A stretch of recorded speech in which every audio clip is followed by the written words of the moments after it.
Hello and welcome to another episode of Scott Reads Comics. Today I'd like to cover Legion of Superheroes 289 and 290, published in 1982 by DC Comics. These were really the issues that began to solidify the Paul Levitz, Keith Giffen, Larry Malstedt run that would last 2 to 2.5 years and make the Legion one of DC's most dynamic and interesting titles at the time. If you followed my show from the beginning, you know I started with issue 298 of the Legion of Superheroes. That was my very first episode. And that was really at the height of the Levitz, Giffen, Malstedt run on the title. Great story. These stories are seminal stories. So let's dive in and take a look. First one, A Cold and Lonely Corner of Hell. I'm not going to spend too much time on this issue. There is a sequence in here that sets up the beginning of the Great Darkness saga on issue 290, so I'm gonna get to that pretty quickly. But notice here that we have Paul Levitz writer, Keith Giffen, and Bruce Patterson artists. So Bruce Patterson and Pat Broderick had been one of the art teams. There's sort of a rotating series of art teams prior to this issue on the Legion. But this is where Keith Giffen really comes in and takes over. And we have John Costanza, letterer, Carl Gafford, colorist, and Laurie Sutton, editor, as rounding out our creative crew. So that we have a small group of Legionnaires marooned on this ice planet without an ability to contact their fellows, so they're missing in action. Here we can see, before I get into that, Colossal Boy, Shrinking Violet, Chameleon Boy, Timberwolf, Saturn Girl. That's the sub team. They went to take a strike at the Kuns, who are a warlike alien race, antithetical to the existence of the United Planets. And without any leave of the United Planets, this Chameleon Boy convinced this subgroup of the Legion, because the Legion's 20 plus members strong, to go and take a strike at the Kund world. And so that's going to have repercussions for Chameleon Boy going forward if they are found, and of course they will be.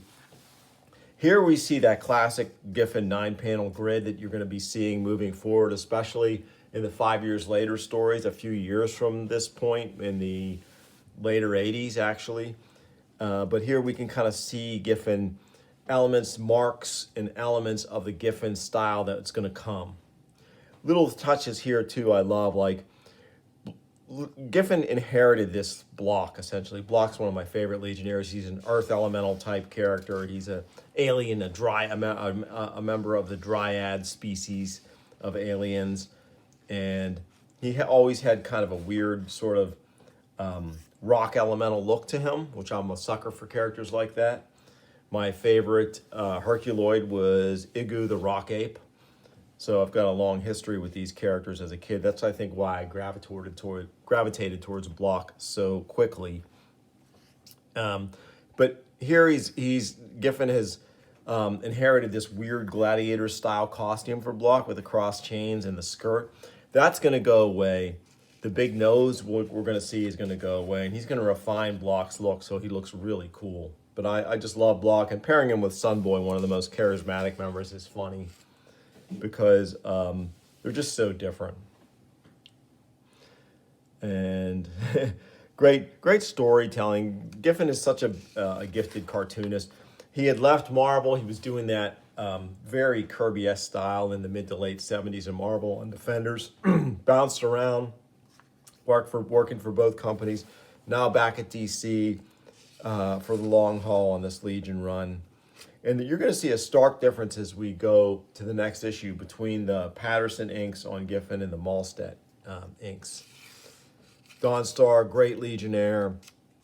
It's her tracking abilities that let her find this crew of lost Legionnaires. And here's Light Lass, who's in love with Timberwolf. They're essentially a couple, but here Timberwolf is cozying up to Saturn Girl because they feel hopeless and alone, and maybe sometimes that's what people do in those situations. But here we have our interlude on a world that likely was once Apocalypse. This powerful being sits in this creche, if you will, with these pods around him. And he is about to begin to enact his master plan. He gazes out at 5 pods, each hanging from the ceiling of his cave like slimy molds dripping from above. Then suddenly the cavern is ablaze with power. 5 pods fall, smash open, and from them crawl shapes, shapes too loathsome to bear names. Even he would not name them, save in scorn. So really cool here. Love this Giffen Long panel. The colors from Gafford are amazing, and they're only going to get better as the series goes along. It is begun, ha ha ha. Go forth, my misshapen ones. Go and do your master's bidding. Make me strong again, and then we shall see how quickly a universe can die. So I don't know, like, I started reading Legion. I started buying it off the rack with issue 298. As a much younger kid, I had collected Superboy in the Legion in various Whitman sampler bags, but I wasn't buying this off the rack when it came out. So I don't know if folks were able to pick up right away who the adversary was in the Great Darkness Saga behind all of this. It becomes pretty apparent who his servants are, or at least their misshapen. Oh, look at this incredible artwork from Giffen here with Colossal Boy doing his thing and Timberwolf doing his thing. Really cool stuff. Great. Another 9-panel grid page here.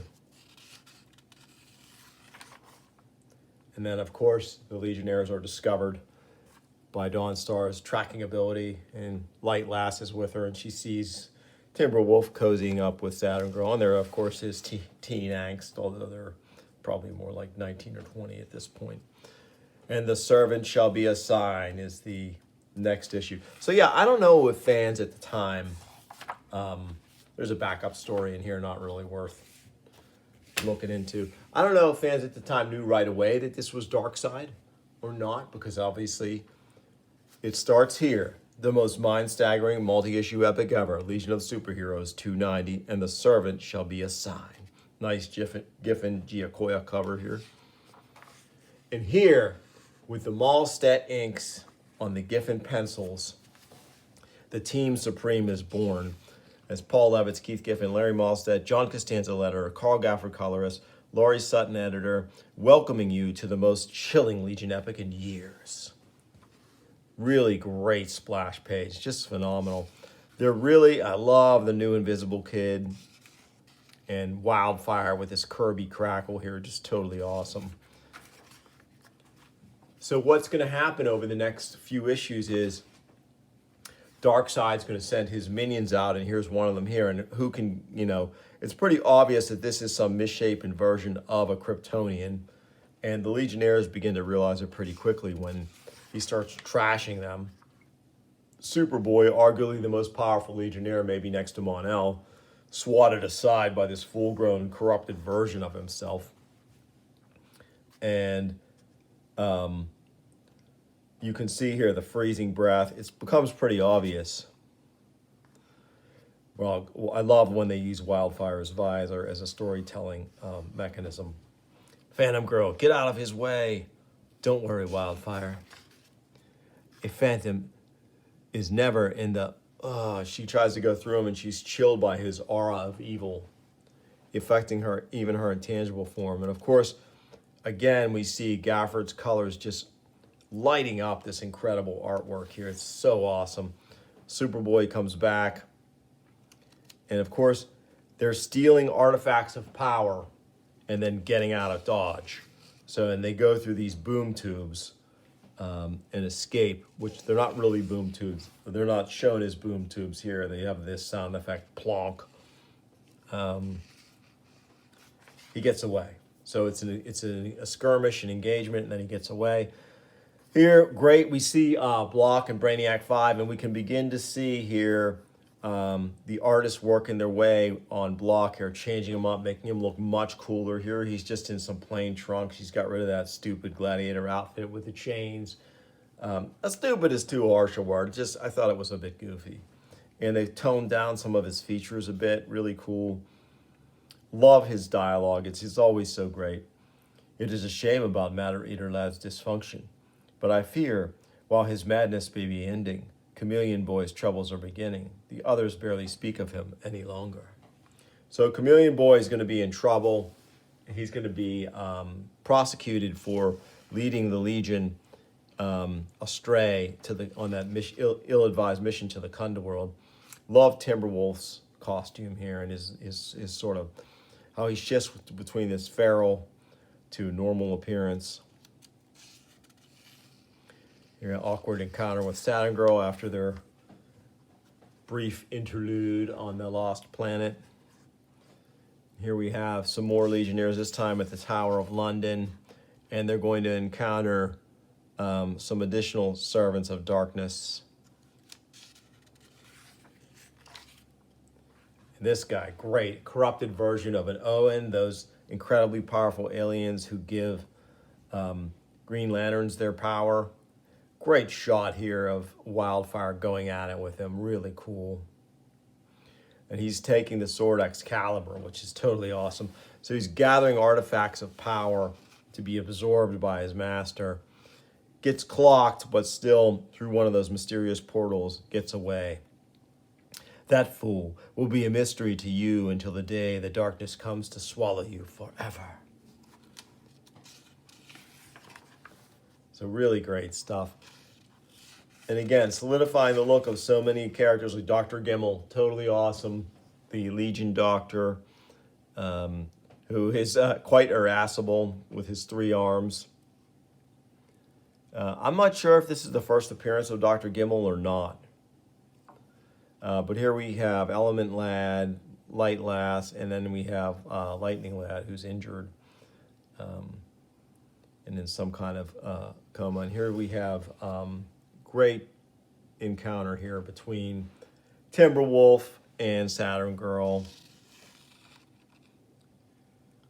And they're talking about how people were mistaking what happened out there.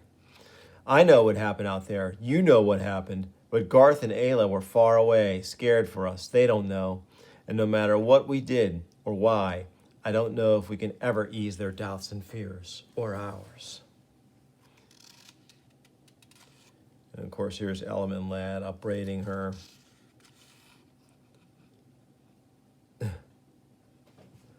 Just great storytelling here from our art team. I can't say enough about Carl Gafford's colors on this run. It's really great. Really looks nice in this newsprint paper. Very cool.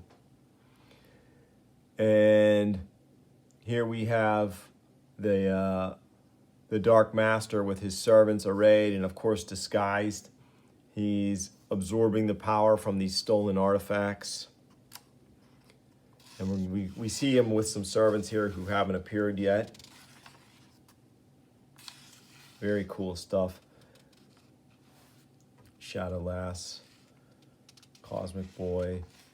So many great Legionnaires. Great ad from Remco here for the Sergeant Rock action figures. Sergeant Rock is on the move in '82, new from Remco. So here we have the first action for the Shadow Lass doppelganger. And I believe she might actually get captured here.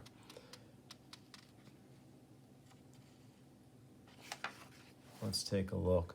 Yeah, she's facing 2 of the most powerful Legionnaires in Wildfire and Superboy. So, and this, of course, is a mutated or transformed version of Orion. The Astro Force is my master's gift to me, woman. Do you not enjoy its touch? If you didn't know then, as a dedicated DC reader, that this was Orion, you know now. So then you know who the master is, obviously Darkseid. But it's not really the mystery of who is behind the Great Darkness Saga, but it's the Great Darkness Saga itself, the action that made it so incredible. And another great long panel here of Cosmic Boy in action, fighting essentially this corruption of Orion. And here we see the Shadow Lass doppelganger is going to be tracked. Wait for me, master. Mas non, mon cher, monstre. The portal closing. No, master, no, do not abandon me. So it's great here.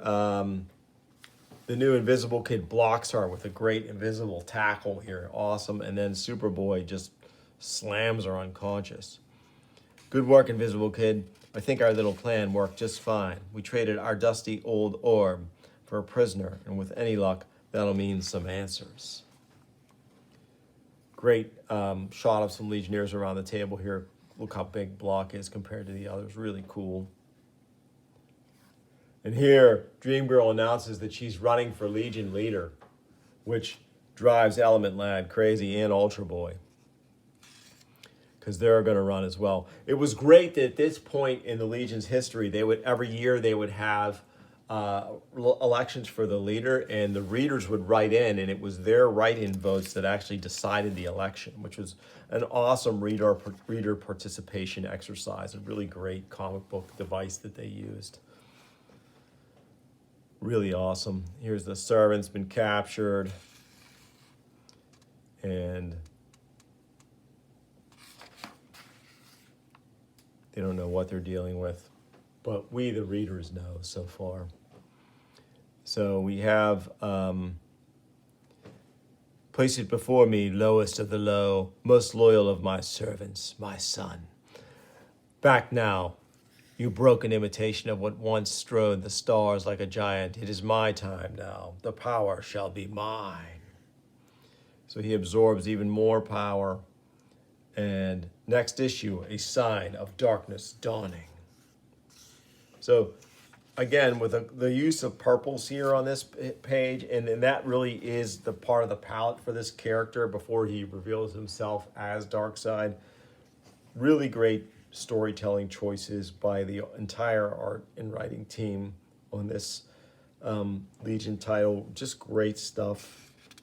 This arguably is as good as anything Marvel was doing at the time. I don't think it was selling nearly what X-Men was selling, but every bit as good in my humble opinion. For our Legion Outpost, we have some letters. Let's see, I always like to look for notable letter writers, but in this case, David Bellamy, Kent A. Fennis, and Kevin T. Brown. Kevin T. Brown's name, I've seen him write a number of letters, but no future comic creators that I know of here in this assemblage of Legion letter writers. So that has been my look at Legion of Superheroes 290 and 289, really the beginning of the Great Darkness saga. I'm going to cover the rest over the next few weeks, in addition to covering some other stuff on my show. I hope you enjoyed it. If you did, like and subscribe, tell your friends, and I'll bring you more soon on Scott Reads Comics. Thanks for watching.